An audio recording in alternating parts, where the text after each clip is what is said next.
네, 안녕하십니까. 현대자동차 에이다스 개발 전략팀을 맡고 있는 장윤진입니다. 질문이 많으셔서 좀 두려울 수도 있겠는데요. 잠깐 광고 보시겠습니다.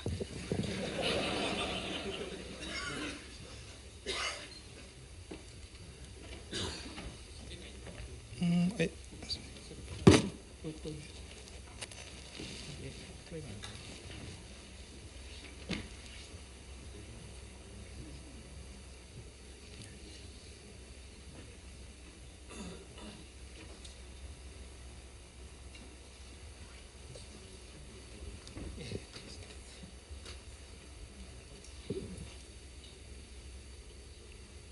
광고로 넘어가겠습니다. 제가 보여드리고자 했던 거는 유튜브에 2년 전에 올라왔던 영상인데요.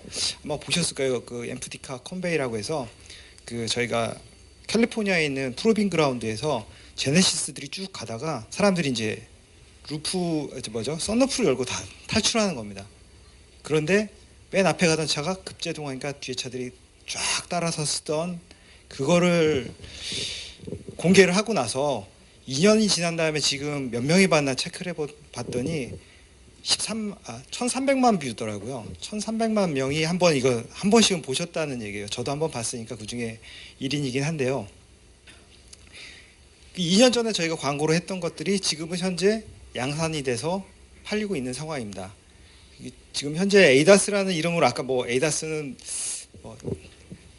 아직 기술이 자율주행이 낮은 거라고 하지만은 그거를 만들기 위해서는 엄청난 노력들을 많이 했는데요. 이런 개발을 하기 위해서 현대차가 무엇을 하는지에 대해서 좀 소개를 드리고요.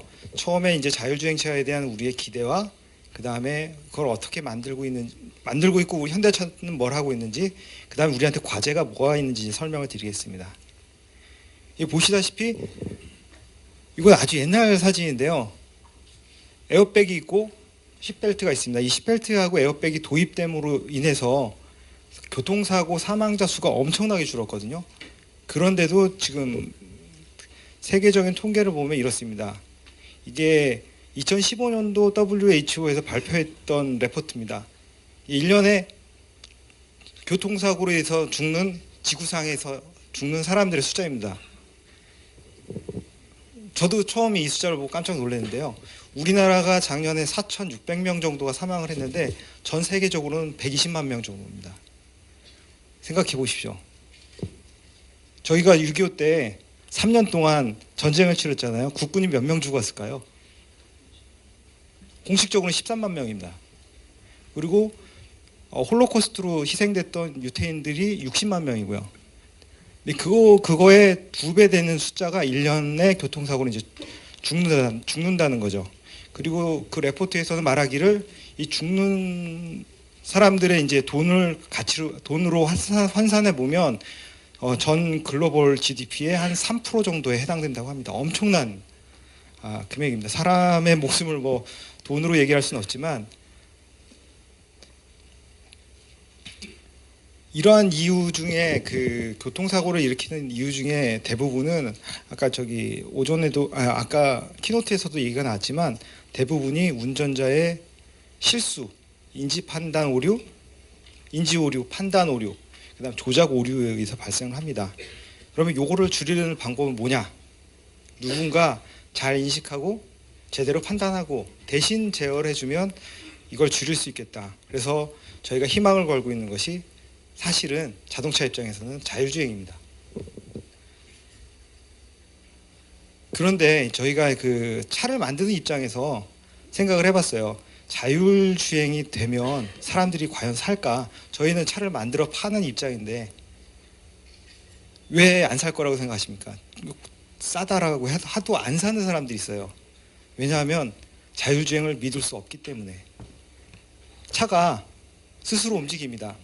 그 다음에 차가 뭘 할지를 안 알려줘요. 그렇다면 타시겠습니까? 저희는 버스를 탈 때 이 버스가 어디로 가는지 쓰는지를 다 알고 있기 때문에 안심하고 탈 수가 있는 거고, 택시기사가 운전을 하고 있기 때문에 안심할 수가 있는데요. 그렇다면은 운전자한테는 차가 제어되고 있는 상황, 차가 무엇을 인식했는지를 바로 알려줘야 된다는 어떤 개념들을 도입을 했고요. 그래서 가장 저희가 전망 있게 보는 거는 헤드업 디스플레이가 되겠습니다. 현재로서는 앞에 작은 창 크기의 헤드업 디스플레이가 되겠지만 차량 유리창 전면에 앞차에 이 차가 위험하다라는 걸 바로 알려주거나 아니면 차가 갈 길을 알려주거나 그 다음에 뭐가 가려서 안 보이는 정보들을 알려줄 수 있다라고 하면 소비자들은 아마 만족을 할 겁니다. 그리고 이 시스템을 믿게 된다라고 하면 그 다음에 이걸 하겠죠. 책도 보고 사진도 찍고 얘기도 하고. 그러니까 저희가 자동차가 생각하는 단계는 안전한 차를 만들고 소비자가 그걸 믿고 타고 그 다음에 여기서 새로운 일들이 벌어질 거라고 지금 생각을 하고 있습니다. 자, 이게 되면은 새로운 비즈니스들이 나올 텐데요. 요거는 그 AAA에서 조사한 바인데 그 한국에서는 차를 갖고 있는 사람의 조사를 해보니까 한 92%는 주차장에 차가 쉬고 있는 겁니다. 8%는 운행을 하고 있고요. 그러니까 10분의 1만 운행을 하고 있는 거죠. 아까 이제 카쉐어링 가능하겠죠. 이거를 차를 계속 끊임없이 돌린다라고 하면 10배의 수익이 발생할 겁니다. 자동차도 이제 새로운 생각을 할 겁니다. 저희가 10년 10만 마일을 보증을 하고 있는데 10배로 차가 굴러다닌다면 1년 10만 마일을 보장하겠죠. 그러면 차는 저희 1년 뒤에 또 새로 만들어야 돼요. 차량의 비즈니스는 또 다른 형태로 바뀔 거라고 생각이 되고 있고요. 그래서 모든 사람들이 꿈꾸는 것들이 자율주행이 되면 그 다음에 이제 파급적으로 나올 비즈니스에 대해서 많은 꿈들을 꾸고 있습니다. 사실은 자동차도 많은 기대를 하고 있고 그거에 대한 준비를 하고 있고요. 그래서 최종적으로 이런 차를 꿈꾸게 되겠죠. 근데 이게 구글카였는데요. 이 차 특징 아시죠? 이 안에 핸들 없죠? 페달도 없습니다. 딱 타기만 하면 자기가 택시처럼 딱 가는데 최근 저희가 들은 바로는 다시 핸들을 갖다 꽂고 페달을 다시 답니다. 왜냐하면은 운전자가 언제든지 대응할 수 있어야 된다는 어떤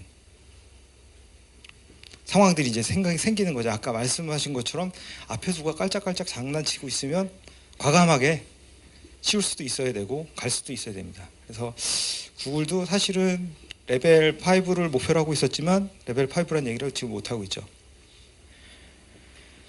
그러면 이제 현대차는 지금 어떻게 이를 대비하고 있는지에 대해서 이제 간략히 말씀을 드리겠습니다.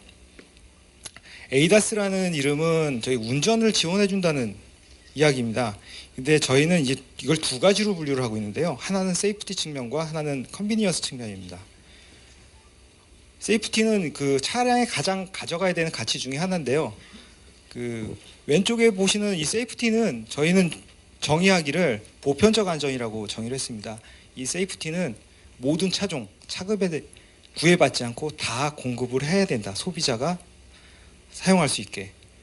예를 들면 맨 앞에 보이는 프론트 콜리전 어보이던스 어시스트 같으면 전방에 차량이 있거나 보행자가 있으면 제동을 해주는 시스템입니다.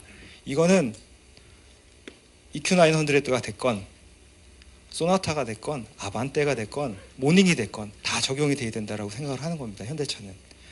그래서 이런 부분들에 대해서 현대차는 어떻게 하면 싸게 그리고 안정된 성능을 가지고 공급할 수 있을지를 지금 고민을 하고 있고 실제로 판매를 하고 있습니다.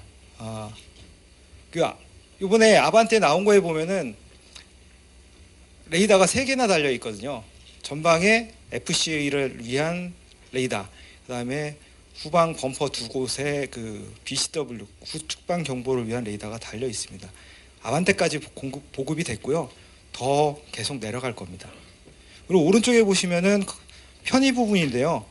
이 편의 부분은 그 차량을 운행하면서 유저들이 편리함을 느낄 수 있도록 하는 기능으로 이건 소비자가 그 가치의 돈을 지불하고 사야 되는 기능이라고 정의를 하고 있고요. 예를 들면 스마트 크루즈나 아니면 HDA 같은 경우에는 운전자가 그냥 운전하셔도 됩니다.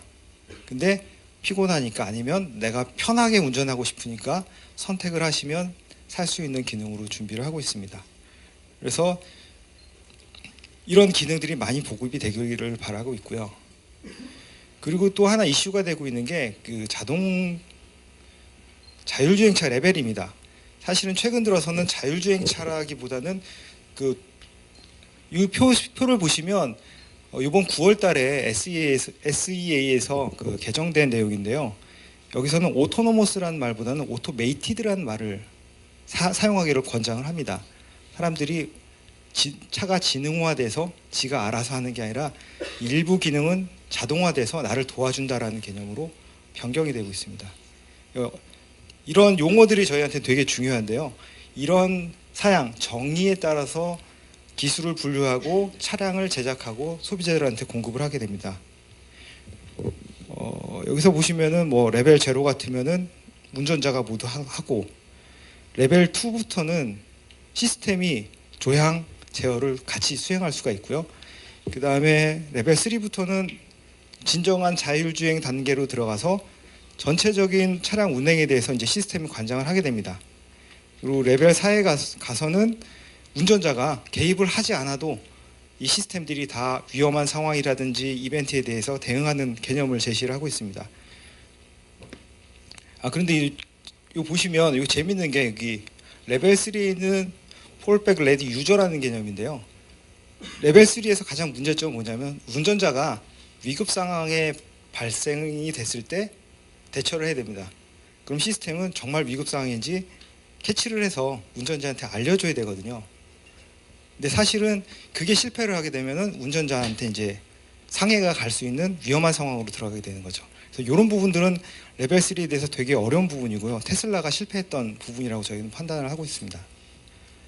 그리고 또 이 용어에서 아주 재밌는 걸 보시면 레벨 2까지는 드라이버라는 말을 쓰고 있다가 레벨 4부터는 유저라는 말을 사용을 하고 있습니다. 요거의 차이점은 뭐냐면 운전자가 차 안에 있지 않아도 된다는 얘기입니다. 운전자가 차 밖에 있어서 리모트 드라이버가 존재할 수 있다는 어떤 의미를 내포를 하고 있는데요. 이런 정의에 의해서 저희는 소비자들하고 같이 좀 소통을 하고 싶고요. 소비자들이나 아니면 우리 부품사들이나 아니면 업체 같이 이제 개발하는 개발자 입장에서 이런 정의를 가지고 나는 레벨 2, 레벨 1, 레벨 3, 레벨 4, 레벨 5에 대해서 정확하게 의사소통이 돼야 나중에 이런 부분들이 발전해 나갈 때 혼란이 없을 거라고 지금 판단을 하고 있습니다. 자, 그러면은 보시면은 이게 저희가 생각하는 레벨 1의 시스템인데요. 보행자가 지나갈 때 시스템이 인지를 해서 제동을 해주는 시스템이 되겠고요. 이거는 지금 현재 아반떼까지 보급이 되어 있습니다. 그리고 지금 레벨 2에 해당되는 오토메이션입니다. 그러니까 HD라는 기능인데요. 이 기능은 차간 거리를 제어를 해주고 차로 중앙을 유지하는 복합 기능입니다. 고속도로 상황이라고 하이웨이라고 아예 저희가 지역을 그 특정 모드를 이제 선정을 했는데요. 고속도로임을 내비게이션으로 판단하고 그 고속도로 상에서만 지원을 해줍니다. 그리고 이제 레벨 2기 때문에 운전자가 항상 앞을 주시를 해야 됩니다. 그러기 위해서 이제 핸들을 해서 이제 운전자가 핸들을 잡았는지 감지해서 한 30초 정도 손을 띄고 있으면 경고를 하고 그래도 안 잡으면은 시스템을 해제하는데요. 근데 요즘 또 이것도 해킹을 하시더라고요. 방법 알려드릴까요? 저기 지금 저 앞에 있는 500cc 페트병 하나를 가지고 옆에다 껴놓으시더라고요. 제가 알려드리고 싶어서 알려드리는 게 아니라 유튜브에 올라와 있더라고요. 껴놓으면 사람이 핸들을 움직이나 보다, 이제 시스템을 속여서 판단을 속여가지고 서울에서 부산까지 쭉 가시는 겁니다. 되게 위험하거든요. 그래서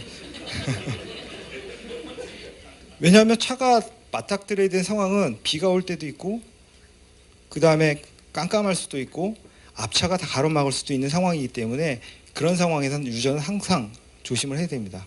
그래서 이런 부분들에 대해서 이제 소비자들하고 저희가 또 다시 핸들을 잘 잡았는지에 대한 싸움, 인식하는 싸움을 지금 또 다시 해야 되는 상황이고요. 그 다음은 저희가 레벨 3를 건너뛰고 레벨 4로 바로 넘어가는데요. 풀 오토메이티드 비클이 되겠습니다. 이게 자율주행 시험 운행할 수 있는 1호차입니다. 그래서 제네시스 가지고 이제 구성이 되어 있는데요. 요거 특징은 보시면 여기 GPS가 달렸습니다. 그래서 자기 위치를 정확히 파악을 하고요. 다른 차랑 다르게 또 라이다를 달아서 그 주변의 지형 형상까지 지금 인식을 하고 있습니다.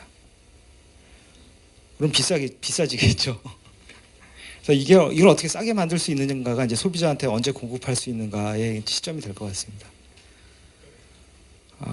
그리고 요거는 그래서 저희는 차를 만들어 가지고 여러 가지 실증 실험들을 하고 있는데요. 요거는 저희가 캘리포니아에 있는 프로빙 그라운드에서 이 소울을 가지고 이런 상황들에 대해서 계속 시험을 하고 시뮬레이션도 하고 실험을 하고 있습니다. 밑에 보시는 소울 차량과 투싼 차량은 이제 네바다에서 자율주행할 수 있게 면허를 받은 차량이 되겠습니다. 스킵할까요? 이거는 저기 유튜브에서 보실 수 있습니다.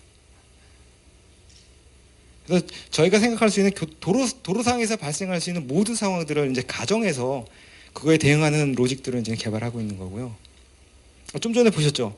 자율주행 되면은 주행하면서 이제 핸드폰 쓸 수 있으니까 SKT에서 좋아하시겠죠. 사실은 차에서도 멀티미디어는 10km 이상 달리면 꺼지게 돼 있습니다. DMB도 꺼지게 돼 있죠. 근데 자율주행이 되면은 볼 수 있을 거라는 생각을 하는 거죠, 저희도.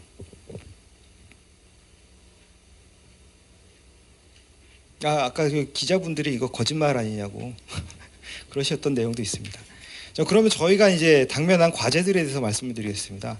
저희 입장에서는 이제 얼만큼 주변을 잘 인식할 수 있느냐가 이제 핵심이 되겠는데요. 그래서 저희가 생각하는 거는 센서 퓨전 테크놀로지가 빨리 발전해야 된다. 많은 센서들이 있지만 그 센서들이 갖고 있는 특징들이 있습니다. 레이더 같으면은 전파로 물체를 측정하기 때문에 물체와의 거리를 측정하기 때문에 발생되는 게 물체 크기를 모릅니다. 저게 깡통인지 아니면 거대한 트럭인지 구분하지 않아요. 그래서 점으로밖에 인식을 하지 않기 때문에 카메라를 답니다. 근데 카메라는 문제가 뭐냐면 깜깜하면 보이질 않습니다. 그럼 이걸 어떻게 퓨전할 거냐? 그러면 중간적인 형태를 갖고 있는 라이다를 채용할 거냐? 그런 고민들을 하게 되고요. 그럼 이 센서들이 다 들어왔을 때 이거를 합쳐서 이게 진짜 답인지 알아내기 위한 그 숙제들이 남아 있는데요. 그런 거를 센서 퓨전으로 좀 풀어보려고 노력을 하고 있습니다.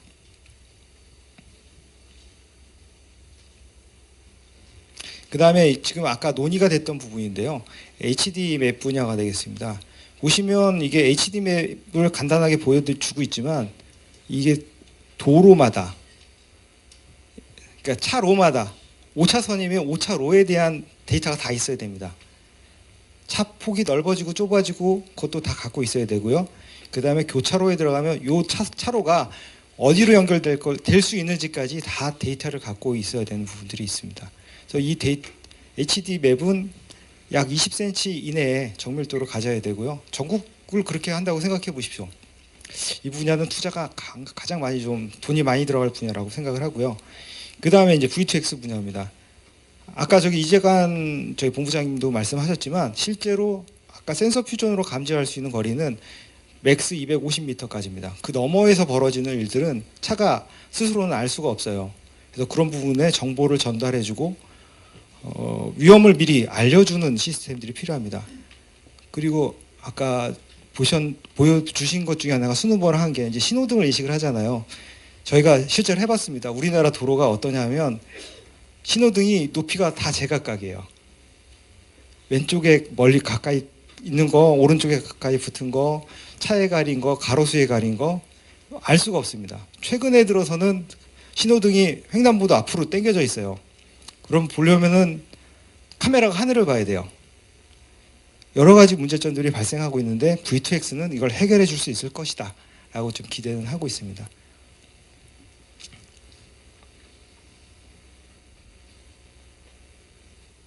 예, 그 다음에 이제 좀 있으면 이제 설명해 주실 부분인데요.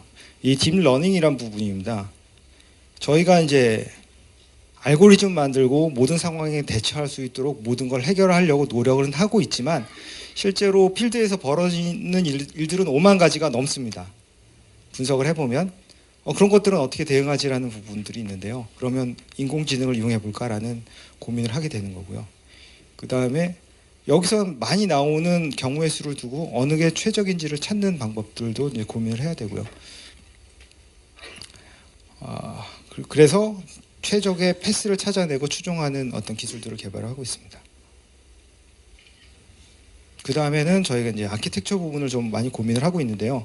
앞으로 많은 센서들이 들어올 것이고 많은 기능들이 들어올 것인데 그때마다 제어기를 하나씩 달 수는 없는 노릇입니다. 지금만 해도 100개가 달려 있는데 기능 하나마다 제어기를 달 수는 없고요. 그럼 이것들을 어떻게 잘 통합할 것인가? 이거는 저희 원가에도 관련된 부분이기 때문에 늘 고민을 하고 최적화를 하려고 노력을 하고 있습니다. 그 다음에 이제 저희가 이제 ICT 업체랑 제일 많은 얘기를 해야 되는 부분입니다. 이 보안 부분인데요. 저희가 이제 컨트롤러 부분은 뭐 CQ부터 시작해서 제어기 단, 그 다음에 인터널 네트워크 단, 그 다음에 익스터널과 연결되는 단에 대해서는 보안을 2중, 3중으로 하고 있습니다.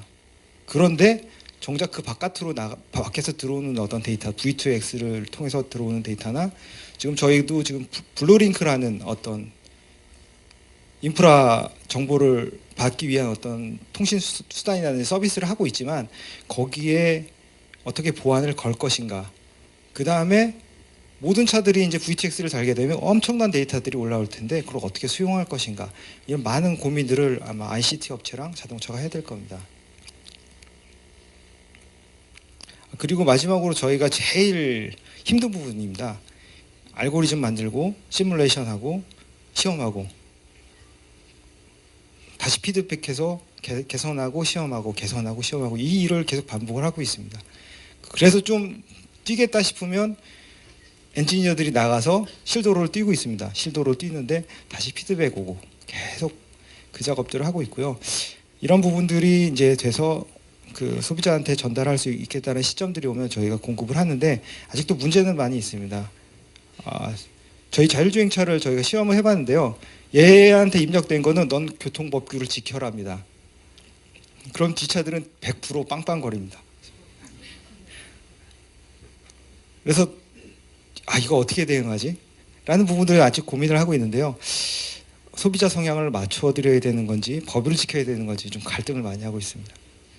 그래서 이런 아까도 얘기가 나왔지만 법제도 개선이라든지 사회적 수용성들이 받아지는 시점이 아마 자율주행차가 대중화되고 받아들일 수 있는 시점이 되지 않을까 생각을 합니다. 이상으로 좀 발표를 마치겠습니다. 네, 감사합니다. 네, 장 팀장님 말씀을 듣고 나니까 곧 자율주행차를 탈 수 있을 것 같다는 생각이 오히려 굉장히 가까이 느껴지는데요. 한 가지 더 말씀드릴게요. 아까 자율주행 레벨에 대해서 설명을 드렸는데요. 레벨 1, 2, 4는 동시대 같은 차 안에 같이 공존할 수 있는 기술입니다. 제가 설명드리고 싶은 거 그건데요. 레벨 4 차량이라고 해서 완전히 말한 대로 가는 게 아니라 어떨 때는 레벨 3로 떨어졌다, 레벨 2로 떨어졌다, 레벨 1까지 떨어졌다가 운전자가 직접 운전할 때 레벨 0로 떨어집니다. 그래서 그 부분은 저희가 좀 공유를 하고 싶어요. 아까 보여드렸던 어떤 장표가 있는데요. SA에서는 이 장표를 무료로 배포를 하고 있으니까요. 한번 꼼꼼히 읽어보시면 이게 자율주행 기술이 레벨 4도 바로 뛰었다, 2도 쓸 수 있고 1도 쓸 수 있구나라는 어떤 거를 좀 찾으실 수 있을 것 같습니다. 네, 사실 질문이 너무 많이 올라와가지고 좀 골라야 될 것 같습니다. 네. 제가 아까 하나 본 게 있었는데 트롤리. 네. 트롤리 나왔습니다. 트롤리 문제는 다 아실 겁니다. 얘가 사람을 한 사람 칠 건가, 10사람 칠 건가, 아니면 내가 죽을 것인가. 어느 차를 사시겠습니까? 이 문제는 정말 심각한 문제인데요. 최근에 니자에서 저희한테 이제 자율주행차를 팔려면 너네들 레포트를 15개를 내라. 레터라고는 순하게 얘기했는데 그 중에 하나가 윤리적인 문제는 너네는 어떻게 대응을 했느냐라는 레터를 내라고 합니다. 그래서 이런 부분들은 고민이 많습니다. 저희가 윤리학을 대응할 수 있는 부분이 아니기 때문에 이건 사회적인 합의가 필요한 부분이라고 생각합니다. 네, 이런 질문이네요. 타 완성차 업체들이 우버나 리프트 같은 업체랑 협력을 많이 하는 것 같은데 인수 같은 현대차 그룹이 상대적으로 그런 분야에서 협력을 좀 안 하시는 거 아닌가 이런 질문인데요. 하시지 않나요? 저희도 가끔 만나고 있습니다. 그거는 아시다시피 서로의 이해가 맞아져야 이제 되는 부분들인데요. 많은 자동차 업체들이 이제 손을 잡고 있지만 사실은 그렇게 그 폭발적인 뭐 케미를 일으킬 만한 어떤 액션들은 실제로 일어나고 있는 것 같지는 않습니다. 그런 부분들은 지금 아직은 많이 안 보이고 있고요. 저희도 필요한 시점에 필요할 때 들어갈 예정입니다. 네. 센서 전장 부품을 직접 개발하고 계시는지 혹은 타사 제품을 활용하고 계시는지 예, 이렇게 질문. 저희 현대차에서 만약에 레이더를 개발한다라고 하면 레이더를 직접 만드는 건 아닙니다. 레이더에 어떤 사양의 레이더가 필요한지, 레이더의 성능을 만족하는지, 시스템이 필요한 레이더가 뭔지를 연구를 하고 있고요. 사실은 이 센서 시장이 국내에 기술은 없지만 보니까 엄청나게 많은 업체들이 지금 개발하고 있어요. 아마 2020년 되면은 흔하게 볼 수 있을 겁니다. 레이더 달고 다니는 차. 그래서 2020년쯤 되면 레드오션으로 가지 않을까라고 지금 생각이 되고 있고요. 저희가 직접 센서 개발은 하고 있지는 않습니다. 원리는 일부분은 개발을 하고 있지만 그게 우리 티어 1들하고 협업을 하기 위한 그런 부분들로 이제 연구를 하고 있습니다. 네, 시간 관계상 질문 여기까지 받도록 하겠습니다. 수고해 주신 장 팀장님께 큰 박수 다시 부탁드리겠습니다. 네.